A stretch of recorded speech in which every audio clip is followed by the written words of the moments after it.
हमारे भारत के धर्म योद्धा, महावीर, महापराक्रमी महाराणा प्रताप का जन्मदिन था, जन्मोत्सव था, जयंती था। तो मैं उनके शौर्य के बारे में दो चार लाइनें कुछ बोलना चाहता हूँ कि एक मिनट। से चलते थे सीना ठोक के और भय रखते थे राणा अपनी जूतियों की नोक पे। दिखती थी जहाँ पे क्रूरता, राणा वही ललकारते, क्रूरता पे वीरता का ध्वज रहे वह गाड़ते। क्रूरता आई थी ईरान से, अफगान से, टकरा कर चूर हो गई थी वीर राजस्थान से। अब मैं प्रस्तुत करता हूँ वीर रस। ये कविता उस 18 साल के नवयुवक बेटे की है जिसकी शादी हुए अभी 4 दिन हुए हैं और 5वें दिन वह कारगिल के युद्ध पर चला जाता है। एक दिन उसने अपनी पत्नी, माँ और पिता को खत लिखता है। उस समय फोन की व्यवस्था नहीं थी। दुर्भाग्यवश उसका खत पहुंचने से पहले उसका शव तिरंगे में लपटाकर घर आ जाता है। बेटे का शव जब आई होगी सूने आंगन में, शायद दूध उतर आया हो बूढ़ी माँ के दामन में। वो पिता जो रात दिन एक ही स्वप्न देखता रहता था कि कब मेरा बेटा मेरी अर्थी को कंधा देगा। उन बूढ़े माँ बाप पर तो दुखों का पहाड़ टूट पड़ा। अब खत भी घर आ गया है। उसमें लिखा था, हे प्रिय, यूं तो तुम्हारे इश्क पर ये जान भी कुर्बान है, पर मातृ वतन पर ये अपना इश्क भी कुर्बान है, ये अपना इश्क भी कुर्बान है। फिर दो चार लाइनें अपनी माँ को भी लिखता है कि जो कल्पना कीजिएगा कि माँ तुम्हारा लाडला अभी शरण में घायल हुआ है, फिर देख मेरी वीरता को मेरा शत्रु भी घायल हुआ है। रक्त की होली रचाए मैं प्रलय कर दिख रहा हूँ। माँ उसी शोणित से मैं तुमको पत्र अंतिम लिख रहा हूँ।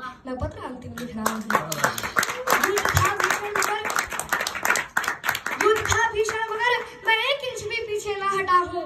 माँ तुम्हारी थी शपथ, आज मैं इंचों में कटा हूँ। एक गोली बख्श परमा कुछ देर पहले ही लगी है। माँ कसम जो तुमने दी थी वो आज मैंने पूर्ण की है। तो छा रहा है सामने माँ, आँख के आगे अंधेरा, पर उसी में दिख रहा माँ, आज मुझे अंतिम नूतन सवेरा। कह रहे हैं शत्रु भीमा, मैं किस तरह से पैदा हुआ हूँ। लग रहा है कि कोई सिंहनी की कोख से पैदा हुआ हूँ। ऐसा न कभी समझो न माँ, मैं जीर्ण निद्रा में जा रहा हूँ। माँ तुम्हारी कोख से मैं फिर से जन्म लेने आ रहा हूँ।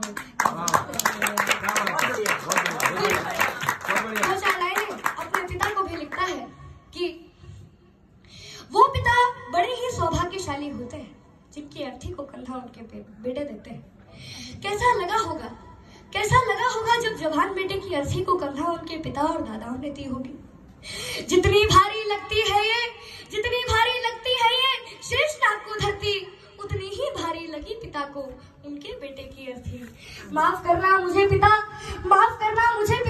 मैं पितृ इनसे उऋण नहीं हो सका। मैं तो तुझे बचपन में ही पहले बहुत दुख दे चुका हूँ और कंधों पर खड़ा हो आसमां सर ले चुका हूँ। तुम सदा कहते न थे कि ऋण तुझे भरना पड़ेगा, एक दिन कंधों पर ले तुझे चलना पड़ेगा।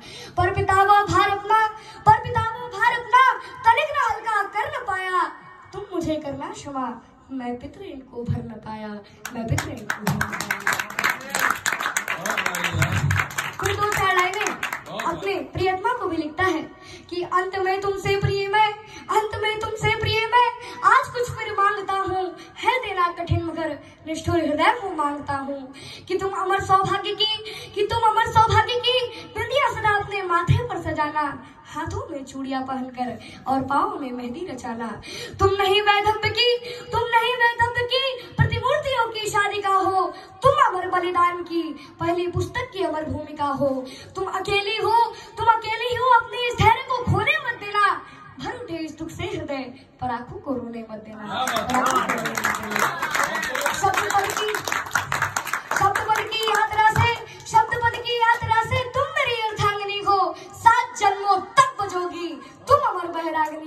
तुम अमर होने वाली हो।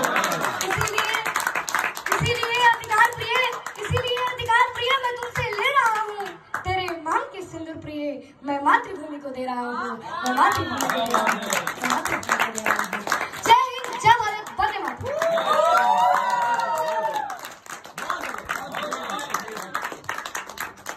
बहुत जोर से तालियां बजनी चाहिए।